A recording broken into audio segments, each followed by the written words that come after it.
এখন আমি আছি সাগ্রাদা ফ্যামিলিয়াতে, যেটা বার্সেলোনাতে। আমার পেছনে দেখা যাচ্ছে এটা 1882 সালে স্থাপত্যটা নির্মাণ শুরু হয়, কিন্তু এখনো শেষ হয়নি। 2026 সালে পুরোপুরি তৈরি হবে। This is not just a building, এটা গাউদির 140 বছরের স্বপ্ন।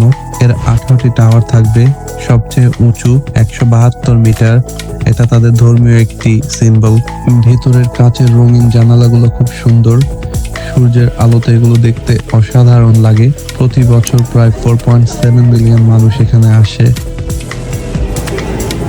এখানে তাদের ধর্মীয় কিছু মিউজিক প্লে হচ্ছে, আর অনেক মানুষ আশেপাশে ঘোরাঘুরি করছে। তো পরিবেশটা আসলে অনেক সুন্দর। আপনারা যদি কখনো বার্সেলোনাতে আসেন, এই জায়গাটা কখনো মিস করবেন না।